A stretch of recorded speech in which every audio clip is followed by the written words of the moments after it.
ବିପ୍ଳବଙ୍କର retirement ସମୟ ପାଖେଇ ଆସିଲାଣି। ଆଉ 2 ମାସ ପରେ ରାଉରକେଲା ଷ୍ଟିଲ୍ ପ୍ଲାଣ୍ଟ ଚାକିରିରୁ ସେ ଅବସର ନେବେ। ଆଜିକାଲି ଅନ୍ତିମା ସବୁବେଳେ ଚିନ୍ତିତ ଜଣାପଡୁଛନ୍ତି।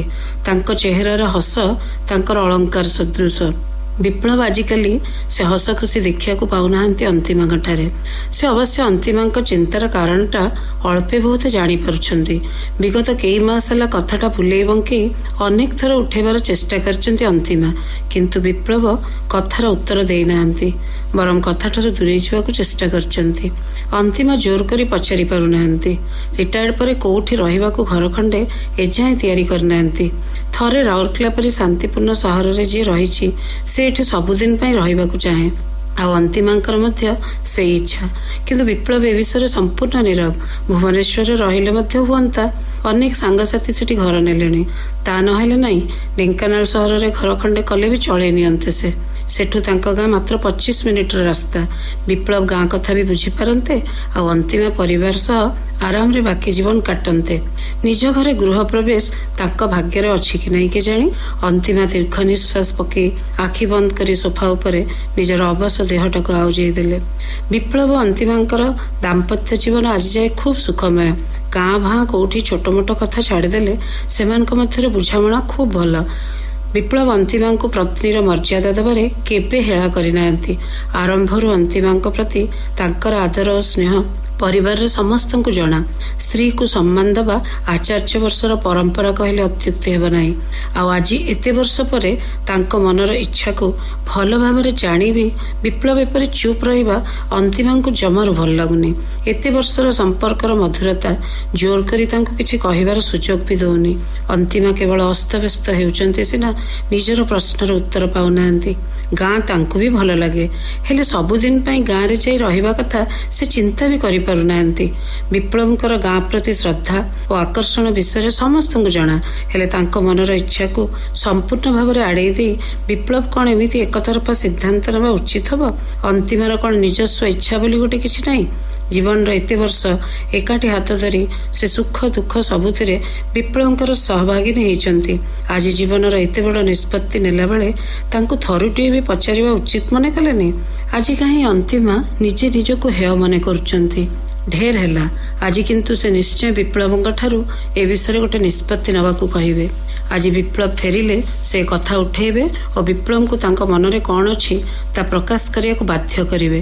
ବିପ୍ଳବଙ୍କର ଅଫିସ ଫେରନ୍ତାକୁ ଅପେକ୍ଷା କରି ରହିଲେ ଅନ୍ତିମା। ଖରା ଦିନ, ସନ୍ଧ୍ୟା 6ଟା ପାଖାପାଖି ଫେରିଲେ ବିପ୍ଳବ। ସ୍ୱାଭାବିକ ଭାବରେ ଅନ୍ତିମାଙ୍କୁ ଖୋଜି ପକେଇଲେ। ସବୁଦିନ ପରି ଅନ୍ତିମା କବାଟ ପାଖରେ ସେଦିନ ନଥିଲେ। ମନରେ ଆଶଙ୍କା ବିପ୍ଳବଙ୍କର, ଦେହ କଣ ହେଲା କି ଆଉ? ଘର ଭିତରକୁ ଯାଉ ଯାଉ ସେ ରୋଷେଇ ଘରେ ପତ୍ନୀଙ୍କୁ ଦେଖି ଆଶ୍ୱସ୍ତ ହେଲେ, ହେଇପାରେ କିଛି କାମରେ ବ୍ୟସ୍ତ ଅଛନ୍ତି। ଫ୍ରେଶ ହେଇସାରି ବିପ୍ଳବ ଘର ଆଗ ଘାସ ଲନରେ ପଡିଥିବା ଚେୟାରରେ ଯାଇ ବସି ପଡିଲେ। ଖରାଦିନ ସଞ୍ଜବେଳା ଘାସ ଲନରେ ବସି ଚା ପିଉ ପିଉ ଅନ୍ତିମାଙ୍କ ସହ କିଛି ସମୟ ବିତେଇବାକୁ ତାଙ୍କୁ ଖୁବ୍ ଭଲ ଲାଗେ। ଲନ୍ ଚାରିପଟରେ ମଲ୍ଲି ବୁଦାରେ ଫୁଲ ସବୁ ଫୁଟିଲାଣି। ନାଲି ମନ୍ଦାର ଓ ମଧୁମାଳତୀରେ ଖୁନ୍ଦି ହେଇଛି ଗଛ। ଏଇସବୁ ଦେଶୀ ଫୁଲ ତାଙ୍କର ଭାରି ପସନ୍ଦ। ଅନ୍ତିମା ଟ୍ରେରେ 2 କପ୍ ଚା ଓ ପିଆଜ ପକୁଡି ନେଇ ଆସିଲେ। ଯଦିଓ ଆଜିକାଲି ସେ ବେଶୀ ଛଣାଛଣି କରନ୍ତିନି। ବିପ୍ଳବ ଚା ସହ ପକୁଡିର ମଜା ନେଉଥିଲେ। ଅନ୍ତିମା ଚୁପଚାପ ଚା ପିଉଥିଲେ। ଜଣାପଡୁଥିଲା ସେ କିଛି କହିବାକୁ ଚାହୁଁଛନ୍ତି।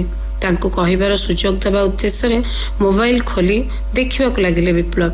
ଅନ୍ତିମା କଥାଟା ଆରମ୍ଭ କରିବାକୁ ଚେଷ୍ଟା କରୁଥିଲେ, କିନ୍ତୁ କଣ ଯେମିତି ତାଙ୍କୁ ଅଟକେଇ ପକାଉଥିଲା। ସେମାନଙ୍କର 2 ପୁଅ ଏବେ ହଷ୍ଟେଲରେ। ବଡ ବୁବୁନ ମେଡିକାଲ ପିଜି କରୁଛି, ସାନ ଲିପୁନ ଦିଲ୍ଲୀ ୟୁନିଭର୍ସିଟିରେ ଗ୍ରାଜୁଏସନ କରୁଛି। ଏବେ ସେମାନେ ଘରେ ଏକୁଟିଆ। ବିପ୍ଳବଙ୍କର ବାପା ହାଇସ୍କୁଲ ହେଡମାଷ୍ଟର ଥିଲେ ଜିଲ୍ଲା ସ୍କୁଲରେ। ସେମାନେ 4 ଭାଇ ଭଉଣୀ। ନନା ବୋଉଙ୍କ ସହ ଢେଙ୍କାନାଳର ଛୋଟିଆ ସହରରେ ରହୁଥିଲେ ସେତେବେଳେ। ଗାଁରେ ଜେଜେବାପା ଓ ମା କକେଇ ଖୁଡିଙ୍କ ପାଖକୁ ପ୍ରାୟତଃ ଯାଆନ୍ତି। ଭାରି ସୁଖର ଦିନ ସେସବୁ। ପିଲାଦିନ କଥା କହି ବସିଲେ ବେଳେ ବେଳେ ବିପ୍ଳବ ସମୟ ପାସରି ଦିଅନ୍ତି। ସ୍ମୃତିର ସେ ପୁରୁଣା ଦିନଗୁଡ଼ିକୁ ନିଜ ଶବ୍ଦ ଦ୍ୱାରା ଏତେ ଜୀବନ୍ତ କରିଦିଅନ୍ତି ଯେ ଅନ୍ତିମାକୁ ଲାଗେ ଯେମିତି ସେ ଚଳଚ୍ଚିତ୍ରଟିଏ ଦେଖୁଛନ୍ତି। ଭାଇ ଭଉଣୀଙ୍କ ସହ ଏବେ ବି ବିପ୍ଳବ ଭାରି ଆଟାଚ୍ଡ। ଭଉଣୀ ଝୁନି ତାଙ୍କ ତଳେ। ବାହା ହୋଇ ଭୁବନେଶ୍ୱରରେ ଥିଲାବେଳେ ଭାଇମାନେ ଜଣେ ଦିଲ୍ଲୀରେ ଓ ଆଉ ଜଣେ ପାରାଦୀପରେ ପରିବାର ସହ ରହୁଛନ୍ତି। ନନା ବୋଉ ଆଉ ନାହାନ୍ତି। ଦୋଳ ଆଉ ରଜ ସମୟରେ ସବୁ ଭାଇ ଭଉଣୀ ପରିବାର ସହ ଗାଁରେ ଏକାଠି ହୁଅନ୍ତି। ସୁଦୂର ଦିଲ୍ଲୀରୁ ସୌରଭ ବି ଚାଲି ଆସେ। ଖୁବ୍ ଜମେ ଗାଁରେ। ଦୂରରେ ରହୁଥିଲେ ବି ସମସ୍ତେ ଭାବର ଏକ ଟାଣୁଆ ଦୌଡ଼ିରେ ଯେମିତି ବନ୍ଧା। ପ୍ରତିଦିନ ସନ୍ଧ୍ୟାରେ ଭିଡିଓ କଲରେ କଥା ହେବା ତୟ। ଅନ୍ତିମା ବେଳେବେଳେ ଥଟ୍ଟା କରନ୍ତି। ବିପ୍ଳବଙ୍କର ପ୍ରଚେଷ୍ଟାରେ ନନା ବୋଉଙ୍କ ପରେ ବି ପରିବାର ଏକାଠି ବାନ୍ଧି ହେଇ ରହିଛନ୍ତି। 4 ବର୍ଷ ତଳେ ନନା ବୋଉଙ୍କର ବର୍ଷକ ଭିତରେ ଆଗପଛ ଦେହାନ୍ତ ବିପ୍ଳବଙ୍କୁ ଖୁବ୍ ବାଧିଥିଲା। ଅନେକ ଦିନ ଲାଗିଲା ତାଙ୍କୁ ପୁଣି ଥରେ ସଜାଡ଼ି ହେଇ ଠିଆ ହେବାକୁ। ସେତେବେଳେ ଭାଇ ଭଉଣୀ ସମସ୍ତେ ଦୃଢ଼ତାର ସହ ଏହି କଠିନ ପରିସ୍ଥିତିର ମୁକାବିଲା କରିଥିଲେ। ନନା ବୋଉଙ୍କ ପରେ ମଧ୍ୟ ସମ୍ପତ୍ତି ବା ଅନ୍ୟ କିଛି ନେଇ କେବେ ପରିବାରରେ ମନାନ୍ତର ହେବା କେହି ଦେଖିନି। ଗାଁରେ ସମସ୍ତେ ବିପ୍ଳବଙ୍କୁ ପ୍ରଶଂସା କରନ୍ତି ଏଥିପାଇଁ। ଆଜି ସମୟରେ ପରିବାରରେ ଏମିତି ବୁଝାମଣା ଓ ଭଲ ପାଇବା ଦେଖି ନିଜେ ଅନ୍ତିମା ଆଶ୍ଚର୍ଯ୍ୟ ହେଇଯାଆନ୍ତି। ନିଜ ବାପ ଘରେ ଏସବୁକୁ ନେଇ ସେ ଖୁବ୍ ଗର୍ବ କରନ୍ତି। ବିପ୍ଳବ ରାଉରକେଲା ପ୍ଲାଣ୍ଟରେ ଜୁନିୟର ଇଞ୍ଜିନିୟର ଭାବରେ ଯୋଗ ଦେଇଥିଲେ। ଅନ୍ତିମା BA ପଢ଼ିସାରି ଅର୍ଥନୀତିରେ ସ୍ନାତକୋତ୍ତର କରିବାକୁ ପ୍ରସ୍ତୁତ ହେଲା ବେଳକୁ ତାଙ୍କର ବିବାହ ପ୍ରସ୍ତାବ ପଡ଼ିଲା। ଭଲ ଘର ଓ ଚାକିରି ଦେଖି ବାପା ଏ ପ୍ରସ୍ତାବରେ ରାଜି ହେଇଗଲେ। ଝିଅ ଦେଖା ପାଇଁ ଦିନ ଧାର୍ଯ୍ୟ ହେଲା। ବହୁତ ଦୁଃଖ କରିଥିଲେ ଅନ୍ତିମା। କିନ୍ତୁ ଝିଅ ଦେଖିବାକୁ ଆସିଥିବା ବିପ୍ଳବଙ୍କୁ ପ୍ରଥମ ଦେଖାରେ ଅନ୍ତିମା ପସନ୍ଦ କରିଥିଲେ। ତାଙ୍କର ବ୍ୟକ୍ତିତ୍ୱ, ଚାଲିଚଳନ, ବ୍ୟବହାର ସବୁ ତାଙ୍କୁ ଆକର୍ଷଣୀୟ ମନେ ହେଲା। ବଡ଼ ପରିବାରର ବଡ଼ ବୋହୂ ହେବା କଥାଟା ଯଦିଓ ଡରଉଥିଲା, ତଥାପି ବିପ୍ଳବଙ୍କ ବ୍ୟକ୍ତିତ୍ୱ ଆଗରେ ଏସବୁ ଫିକା ପଡ଼ିଯାଇଥିଲା। ବାହାଘର ପାଇଁ ସେ ରାଜି ହେଇଗଲେ। ବାହାଘର ମାସକ ପରେ ଅନ୍ତିମା ରାଉରକେଲା ଆସିଲେ। ବିପ୍ଳବ ଚାହୁଁଥିଲେ ଅନ୍ତିମା ଆଉ କିଛି ଦିନ ନନା ବୋଉଙ୍କ ପାଖରେ ରୁହନ୍ତୁ, କିନ୍ତୁ ବୋଉ ଜିଦ୍ କରି ତାଙ୍କୁ ରାଉରକେଲା ପଠେଇଦେଲେ। ନନା ବୋଉ ନିଜେ ଘରର ଯାବତୀୟ ଜିନିଷ ନେଇ ସାଙ୍ଗରେ ଆସିଥିଲେ। ଏଠି ଘର ସଜାଡ଼ି ଫେରି ଯାଇଥିଲେ। ଗଲାବେଳେ ନନା କିଛି ଟଙ୍କା ତାଙ୍କ ହାତରେ ଧରେଇ ଦେଇଥିଲେ। ମାରେ ରଖିଥା, ଦରକାର ବେଳେ ଖର୍ଚ୍ଚ କରିବୁ, ଭଲ ମନ୍ଦରେ ଫୋନ କରିଦେବୁ। ଅନ୍ତିମା ସେଦିନ ଭୋ ଭୋ କରି କାନ୍ଦି ପକେଇଲେ। ବାହାଘର ଆଗରୁ ମନରେ ଥିବା ସବୁ ଦ୍ୱନ୍ଦ୍ୱ ସେଦିନ ଲୁହରେ ଧୋଇ ହୋଇଯାଇଥିଲା। ସ୍ୱାମୀ ଓ ସଂସାର ନେଇ ଚଳିବାର ଶିକ୍ଷା ବୋଉ ଦେଇ ଯାଇଥିଲେ। ଆଜି ଯାଏ କାନିରେ ଗଣ୍ଠି କରି ରଖିଛନ୍ତି। ଦିଅର ନଣନ୍ଦଙ୍କୁ ନେଇ ତାଙ୍କର ଦିନ ଖୁସିରେ କଟୁଥିଲା। ତାଙ୍କର ଇଚ୍ଛାକୁ ସମ୍ମାନ ଦେଇ ବିପ୍ଳବ ତାଙ୍କୁ ସ୍ନାତକୋତ୍ତର କରିବାରେ ଖୁବ୍ ସାହାଯ୍ୟ କରିଥିଲେ। ନନା ବୋଉଙ୍କର ସ୍ନେହ, ଆଦର ଏ ସବୁ ମୂଳରେ ରହିଛି। ଆଜି ତାଙ୍କ ଆଖି ଆଗରେ ସବୁ କିଛି ଭାସି ଯାଉଛି। କକେଇ ଖୁଡ଼ି ପିଲାମାନଙ୍କ ପାଇଁ ବି ବିପ୍ଳବଙ୍କ ହୃଦୟରେ ସେଇ ଭକ୍ତି ଆଉ ସ୍ନେହ। ଏସବୁର ପ୍ରତିବଦଳରେ ସାଉଁଟୁଥିବା ଆଶୀର୍ବାଦ ଓ ଭଲ ପାଇବା ଅନ୍ତିମାଙ୍କୁ ଆଗକୁ ବଢ଼ିବାରେ ଖୁବ୍ ପ୍ରେରଣା ଦିଏ। ବାହା ହୋଇ ଆସିବାର 32 ବର୍ଷ ଭିତରେ ସ୍ନେହ, ପ୍ରେମ, ମମତା, ସମ୍ମାନ ସବୁକିଛି ତ ସେ ପାଇଛନ୍ତି। ଏସବୁ ଆଉ ବିପ୍ଳବଙ୍କ ପାଇଁ ସମ୍ଭବ। କୋହରେ ତାଙ୍କ ହୃଦୟ ବସି ଯାଉଥିଲା। ଆଉ ଟିକେ ସମୟ ଗଲେ ହୁଏତ ସେ ସମ୍ଭାଳି ପାରିବେନି। ଚା କପ୍ ଓ ପ୍ଲେଟ୍ ଟ୍ରେରେ ରଖି ଚୁପଚାପ ଉଠିଲେ ଭିତରକୁ ଯିବା ପାଇଁ। ବିପ୍ଳବ ଅନ୍ତିମାର ହାତ ଧରି ବସିବାକୁ କହିଲେ। କିଛି ପ୍ରତ୍ୟୁତ୍ତର ନ ଦେଇ ସେ ବସି ପଡ଼ିଲେ। ବିପ୍ଳବ କହିଲେ, ଆମେ ଆସନ୍ତା ଶନିବାର 2-4 ଦିନ ପାଇଁ ଗାଁକୁ ଯିବା। ଅନ୍ତିମା ଆଶ୍ଚର୍ଯ୍ୟ ହେଇ କହିଲେ, ଏବେ ହଠାତ୍? ଏମିତି ତ କିଛି ଯୋଜନା ନଥିଲା। ଏମିତି ବୁଲି ଆସିବା ଅନ୍ତିମା? ପିଲାମାନେ ତ ନାହାନ୍ତି। ଗାଡ଼ି ନେଇ ଗଲେ ଲଙ୍ଗ ଡ୍ରାଇଭର ମଜା ନବା, ତା ସହ ଗାଁ ବୁଲା ବି ହେଇଯିବ। ଲକଡାଉନ ଯୋଗୁଁ ପିଲାମାନେ ଥିଲେ, ତମେ ତ ବର୍ଷେ ହେଲା ଯାଇନ। ବିପ୍ଳବ ଉତ୍ତର ଦେଲେ। ନିଜ ମନର ଦ୍ୱନ୍ଦ୍ୱକୁ ମନରେ ରଖି ଅନ୍ତିମା ଭିତରକୁ ଚାଲିଗଲେ। ପୁଣି ରାତି ଖାଇବା ପ୍ରସ୍ତୁତ କରିବାକୁ ପଡ଼ିବ। ଗାଁରେ ସମସ୍ତେ ଅନ୍ତିମାଙ୍କ ପାଇଁ ଭାରି ନିଜର। ମାତ୍ର ସବୁଦିନ ପାଇଁ ଗାଁରେ ଯାଇ ରହିବା କେମିତି ସମ୍ଭବ ହେଇପାରିବ? ଏହି ଭାବନାରେ ବ୍ୟତିବ୍ୟସ୍ତ ଅନ୍ତିମା ଭାବୁଥିଲେ ଦିଲ୍ଲୀ ଫୋନ କରି ସୌରଭକୁ କହିବେ ସେ ତାଙ୍କ ଭାଇନାଙ୍କୁ ବୁଝେଇ ପାରିବେ କାଳେ। ସେମାନେ ଶନିବାର ଦିନ ସକାଳୁ ଗାଁ ଅଭିମୁଖେ ବାହାରିଲେ। ରାସ୍ତା ଭଲ ନାହିଁ କିଛି ଦୂର ପର୍ଯ୍ୟନ୍ତ। ଏଣୁ ଗାଁରେ ପହଞ୍ଚୁ ପହଞ୍ଚୁ ଦିନ 2ଟା ବାଜିଲା।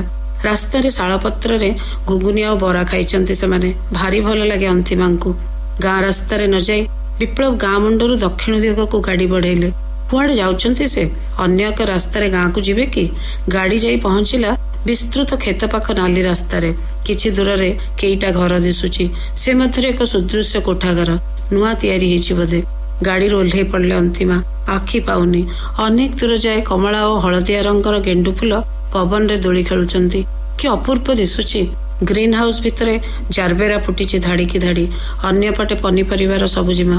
ସବୁ ଫୁଲ ଫଳ ଯେମିତି ତାଙ୍କୁ ଆଖି ମିଟିକା ମାରି ଡାକୁଛନ୍ତି। ହଠାତ୍ ପଛରୁ ହସର ରୋଳ ଶୁଭିଲା। ବୁଲି ପଡ଼ି ସେ ଅନେଇଲେ। ସୌରଭ, ଶରତ, ଝୁନି ନିଜ ନିଜ ପରିବାର ସହ ଠିଆ ହେଇଛନ୍ତି। ତାଙ୍କର 2 ପୁଅ ବି ସେଠି। ଗାଁରୁ କକେଇ ଖୁଡ଼ି ରମେଶ ବି ଆସିଛନ୍ତି। ଆଶ୍ଚର୍ଯ୍ୟ, ଏଠି ପୁରା ପରିବାର? ତେବେ କଥା କଣ? ବିପ୍ଳବଙ୍କ ଆଡେ ଅନେଇଲେ ସେ। ସୌରଭ କହିଲେ, ଭାଉଜ ସବୁ ଫୁଲ ତୁମକୁ ଅଭ୍ୟର୍ଥନା କରୁଛନ୍ତି। ଏ ସବୁ ଯାହା ଦେଖୁଛ ସବୁ ତମର। ଏଇଟା ଆମର ଫାର୍ମ ହାଉସ। ଫୁଲ ଚାଷ ସହ ଆହୁରି ଅନେକ ପ୍ରୋଜେକ୍ଟ ଏବେ ଏକ୍ସିକ୍ୟୁଟ ହବାକୁ ଯାଉଛି। ଆଉ ତୁମର ଏ ଗେହ୍ଲା ଭାଇ ବି ଦିଲ୍ଲୀ ଛାଡି ସପରିବାର ତୁମ ସହ ବହୁତ ଶୀଘ୍ର ଏଠି ରହିବା ପାଇଁ ଚାଲି ଆସିବ।